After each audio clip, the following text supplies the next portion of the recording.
Instagram, Facebook, Twitter. You guys are so amazing. I just want to come to you real briefly. Don't have too much time. You already know if you don't have the book, you need to go get it. People are saying it's changing their life.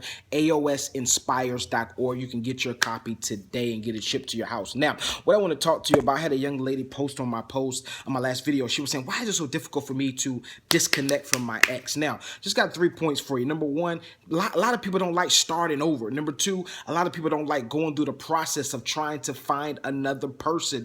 Now, the danger in getting comfortable with the person, we know that everyone have flaws. We all have different flaws. Now, the question is, can you deal with the flaws that a person has? Or in the reverse, can the person deal with the flaws that you have? No one is perfect. I get that. No relationship is perfect. No relationship is going to be peaches and cream. Even the best relationships have issues. Now, when you get with a person, you got to figure out, can I deal with their flaws? Can I deal with their inconsistencies? Can I live with it? And that's the question that you internally have to ask for yourself. If you can deal with it, by all means, go with it. Go with it. If the person is great in your life, if they're an asset and they're pushing you to your destiny and they're encouraging you and they're making you feel good, I tell anybody, stay with the person, make it work, because sometimes this is the difficulty, young lady. This is the difficulty with people having a disconnect or having a hard time to disconnect in a relationship, because a lot of times we don't look at our own flaws,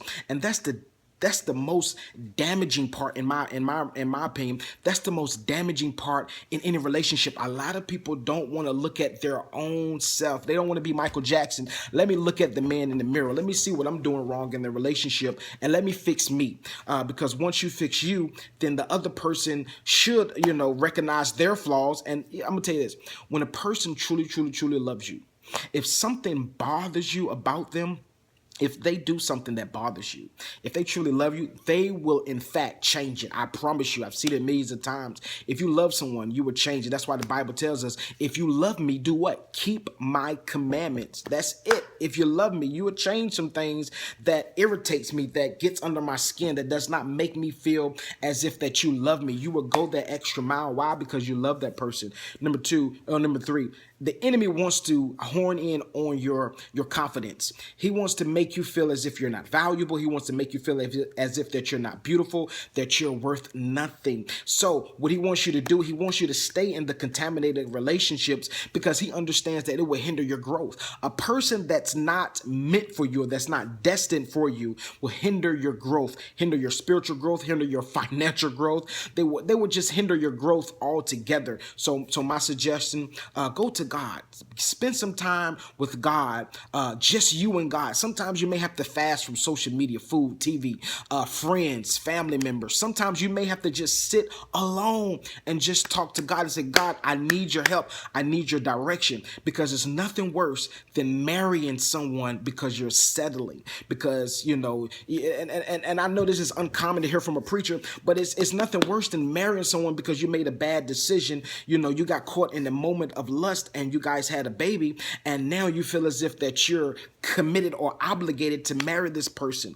I'm gonna tell you this: God forgives you of your mistakes, but I want to let you know, do not feel forced to stay in a relationship.